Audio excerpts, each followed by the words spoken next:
Hello and welcome to the MPPSC Utkarsh students. My name is Sandeep Pawar and today I am going to deal with one of the most important topic in Aristotle. That means कि जैसा कि हम लोग सभी लोग जानते हैं कि MPPSC के मेन सिलेबस में Aristotle one of the most prominent philosophers है जिनसे फ्रिक्वेंटली MPPSC क्वेश्चंस पूछते रहता है। तो एरिस्टोटल की आज हम लोग एक बहुत ही इंपॉर्टेंट फिलोसफी के बारे में बात करने वाले हैं, that is called theory of causation. कि बेसिकली एरिस्टोटल का मानना था कि if you want to attain knowledge about something just try to know four causes behind it. That means Aristotle basically मानते थे कि यदि आप किसी भी ऑब्जेक्ट के रिगार्डिंग कंप्लीट नॉलेज गेन करना चाहते हैं तो उस कंप्लीट नॉलेज गेन करने के लिए आपको कुछ नहीं करना है, आपको फोर कॉजेस को जानना है। Because according to him knowing the causes is equal to knowledge. Knowledge क्या है? तो एरिस्टोटल बहुत प्यार तरीके से इसको समझाते हैं, दैट इज कि knowing the causes is equal to knowledge. आप किसी भी ऑब्जेक्ट के पीछे के चार कारणों को जान लीजिएगा, आपको उस ऑब्जेक्ट के रिगार्डिंग क्या हो जाता है, कंप्लीट नॉलेज हो जाता है। So now the question is कि what are the four causes of Aristotle. तो बहुत फ्रीक्वेंटली ये पीएससी में, अदर एमपीपीएससी के साथ साथ अदर पीएससी बोर्ड्स में भी ये क्वेश्चन कई बार पूछा गया है, सो प्लीज ध्यान रखिएगा। So the four causes of Aristotle are, the very first cause is formal cause. मतलब एरिस्टोटल जब अपने पहले कॉज को डिस्कस करते हैं तब एरिस्टोटल बताते हैं कि किसी भी ऑब्जेक्ट के रिगार्डिंग जब आप नॉलेज गेन करना चाह रहे हैं तो आपको पहला कॉज जानना होता है, that is called formal cause. और formal cause is basically about physical appearance of the object.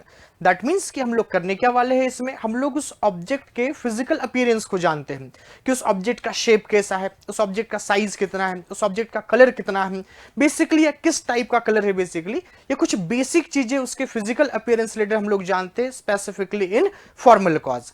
Next cause की एरिस्टोटल बात करते हैं, that is about material cause. So Aristotle बोलते हैं कि जिस भी ऑब्जेक्ट के रिगार्डिंग आप नॉलेज गेन करना चाह रहे हैं, ऑब्वियसली वो ऑब्जेक्ट किसी न किसी चीज से, किसी न किसी मटेरियल से क्या हुआ होगा, बना होगा। तो knowing the material cause is about कि आप उस ऑब्जेक्ट के होने के पीछे कौन सा मैटर रिस्पॉन्सिबल है या फिर वो ऑब्जेक्ट बेसिकली किन मैटर से बना हुआ है, ये आपको जानना है। नाउ तीसरे कॉज की बात करते हुए एरिस्टोटल कहते हैं कि third important cause is about efficient cause, and efficient cause is basically about the creator. That means जिस भी ऑब्जेक्ट के रिगार्डिंग आप नॉलेज गेन करना चाह रहे हो उस ऑब्जेक्ट का क्रिएटर कौन है, उस ऑब्जेक्ट के एग्जिस्टेंस के पीछे रिस्पॉन्सिबल कौन है, तो बेसिकली उसको कहा जाता है creator. And the last one is about final cause, that is one of the most important cause in Aristotle's theory of causation। तो एरिस्टोटल बोलते हैं कि सबसे इंपॉर्टेंट कॉज यदि कोई इसमें है तो वो क्या है, final cause, that is about purpose of the object. यहां पर एरिस्टोटल के एक बहुत ही इंपॉर्टेंट कंसेप्ट को समझना जरूरी है, that is about teleological view of nature. Aristotle का बेसिकली मानना था कि हर एक ऑब्जेक्ट दुनिया में जो एग्जिस्ट करता है उसका कोई ना कोई स्पेसिफिक क्या होता है, पर्पस होता है। सो कोई भी ऑब्जेक्ट है उसका क्या होगा, एक पर्पस होगा, और उसी पर्पस को एरिस्टोटल कहते हैं फाइनल कॉज। और वी कैन से एक और वर्ड इसके लिए यूज करते हैं Aristotle, that is called telos. That means कि आपको क्या करना है, आपको किसी भी ऑब्जेक्ट के टेलॉज को जानना है। और आपने यदि ये फोर कॉजेस जान ली किसी भी ऑब्जेक्ट के रिगार्डिंग तो आपने उस ऑब्जेक्ट का क्या कर लिया है, कंप्लीट नॉलेज गेन कर लिया है। अब आपको समझ में आया होगा कि फोर कॉजेस जो है इनमें बेसिकली हम लोगों को करना क्या होता है या जानना क्या होता है। Now let's try to understand this concept with an example. So हम लोग किसी रिसेंट एग्जांपल के थ्रू इस कंसेप्ट को समझने की कोशिश करते हैं। और यहां पर आप देख पा रहे होंगे आदि गुरु श्री शंकराचार्य का स्टेच्यू बना हुआ है, that is statue of oneness. अभी जो स्टेच्यू ऑफ वननेस है बेसिकली इसके रिगार्डिंग हम लोग कोशिश करते हैं इन चारों के चारों कॉजेस को जानने की। एंड अकॉर्डिंगली हम लोगों ने देखा था the four important causes in Aristotle's theory of causation are, सबसे पहले हमको जानना था formal cause, second one is about material cause, third one is about efficient cause, and the last one is about final cause, that is also known as telos और we can say purpose of the object. So अब यदि मैं बात करूं statue of oneness या आदि गुरु शंकराचार्य के statue में, तो इनका फॉर्मल कॉज क्या है, तो बेसिकली जैसा कि हम लोगों ने डिस्कस किया था कि फॉर्मल कॉज में हम लोग क्या देखते हैं, साइज, शेप, कलर। तो हम लोग जो स्टैच्यू के देख पा रहे बेसिकली सर इसका एक स्पेसिफिक कलर है, इसका एक शेप है और इसका क्या है, एक साइज है बेसिकली। तो जो आप फिजिकल अपीयरेंस का नॉलेज गेन करते हैं उसी को एरिस्टोटल कहते हैं फॉर्मल कॉज। देन बात करते हैं एरिस्टोटल मटेरियल कॉज की। जैसा कि हम लोग जानते हैं स्टैच्यू ऑफ वननेस ब्रॉन्ज, माफ कीजिएगा, कॉपर, ब्रॉन्ज इन टिन जैसी धातुओं से क्या है सर, बना हुआ है। तो बेसिकली ये क्या हो गया इसके लिए, मैटर, और we can say material cause. Now the third cause is efficient cause, that is about creator. इसमें बेसिकली हम लोग डिस्कस करते हैं कि ये स्टेच्यू जो है किसकी वजह से एग्जिस्टेंस में आया है, दैट मीन्स इसके होने के पीछे रिस्पॉन्सिबल कौन है। तो हम लोग देखते हैं कि सर स्टेच्यू का एग्जिस्टेंस ही पॉसिबल हो पाया है बिकॉज ऑफ स्कल्प्टर। यदि वो मूर्तिकार नहीं होता तो फिर स्टेच्यू ऑफ वननेस भी बन नहीं पाता basically. Now the last and one of the most important cause in Aristotle's theory of causation is about final cause, जिसके लिए हम लोगों ने टेलॉज एक वर्ड यूज किया है, that is about कि सर पर्पस क्या है इसका, किस पर्पस से स्टेच्यू ऑफ वननेस को बनाया गया है। सो देखिए वैसे तो आप कह सकते हैं कि sir basically statue of oneness का जो पर्पस है वो टूरिज्म को बढ़ावा देना है, but here we are talking about final purpose of the object, that means कि इसका अंतिम ऑब्जेक्टिव क्या होगा या फिर इसका अंतिम जो कारक है वो क्या होगा बेसिकली। तो यहां पर एरिस्टोटल बहुत प्यार तरीके से समझाते हैं, दैट इज कि सर इसका जो अंतिम cause that is final cause क्या होगा, तो इसका फाइनल कॉज होगा टू ऑनर आदि गुरु शंकराचार्य। देखिए tourism one of the purpose हो सकता है, बट टूरिज्म के लिए यदि इतना ऊंचा किसी भी इंडिविजुअल का स्टैच्यू बना दिया जाता तो भी उस स्टैच्यू की हाइट को देखने के लिए बहुत सारे टूरिस्ट आ जाते हैं, बट इसका जो फाइनल पर्पस होगा या फाइनल कॉज जो होगा वो बेसिकली क्या होगा, तो वो होगा आदि गुरु शंकराचार्य जी को ऑनर देना या फिर उनको सम्मान देना एक। तो बेसिकली एरिस्टोटल किसी भी ऑब्जेक्ट के रिगार्डिंग नॉलेज गेन करने के लिए इन चार कॉजेस पर क्या करते हैं, इन चार कॉजेस पर वो एम्फेसाइज करते हैं।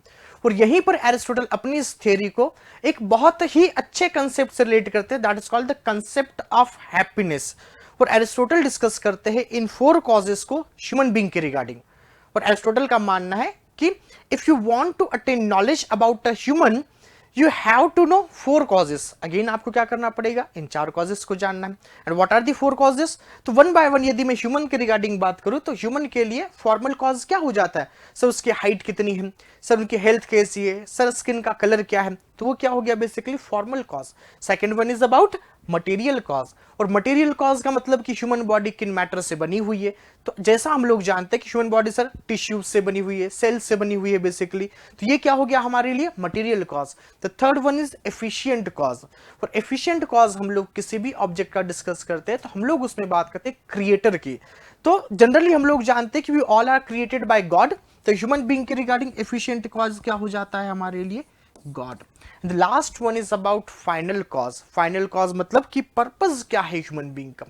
तो एरिस्टोटल यहां पर बताते हैं द पर्पस और we can say final cause of a human being is to attain happiness. आपका हमारा दुनिया में जितने भी लोग एग्जिस्ट करते हैं सबका जो फाइनल कॉज होगा, जो टेलॉज होगा, जो अल्टीमेट पर्पस होगा बेसिकली वो क्या होता है, हैप्पीनेस या खुशी को अटेन करना, खुशी का अनुभव करना।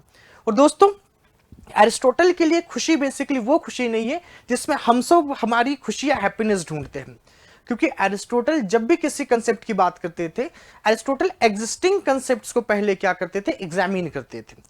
तो एरिस्टोटल ने जब खुशी की डेफिनेशन दी फिर हैप्पीनेस को डिफाइन किया तो एरिस्टोटल ने एग्जिस्टिंग डेफिनेशन को चैलेंज किया और लोगों से पूछा कि भाई बताइए आपके लिए हैप्पीनेस क्या है।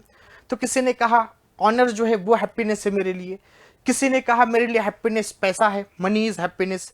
तो एरिस्टोटल ने उन सारी ही कंसेप्ट ऑफ हैप्पीनेस और we can say definition of happiness को क्या कर दिया, रिजेक्ट कर दिया। और फिर एरिस्टोटल बताते हैं कि happiness is an activity. Happiness क्या है, तो हैप्पीनेस एक गतिविधि है। And if a soul can perform more than one activity then happiness is about highest activity और we can say the higher one. तो जो सबसे हाईएस्ट एक्टिविटी होती है वो क्या होती है, हैप्पीनेस होती है। अब हम लोग कभी डिटेल क्लास में इसको समझेंगे कि सर वो हाईएस्ट एक्टिविटी क्या होती है।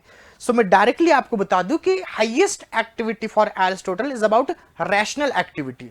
ऐसी एक्टिविटीज जिनको या जिनके बारे में सिर्फ और सिर्फ ह्यूमन बीइंग जो है वो सोच सकता है।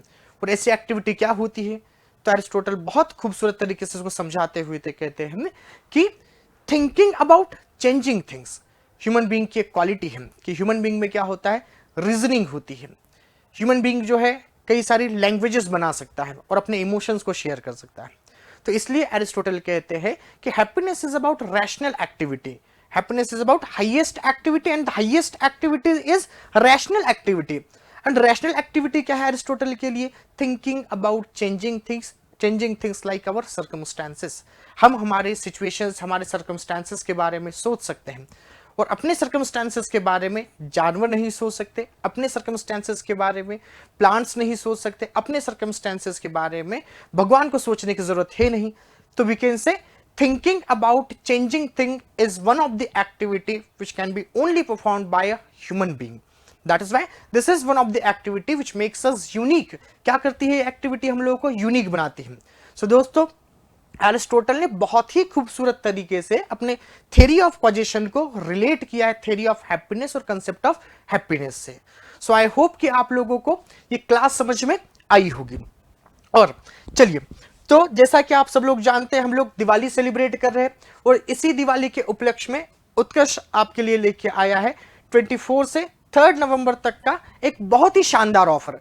और इस ऑफर के तहत आपको दी जा रही है उत्कर्ष के सभी ऑनलाइन कोर्सेज पर, एमपीपीएससी के सभी ऑनलाइन कोर्सेज पर 90% तक की छूट.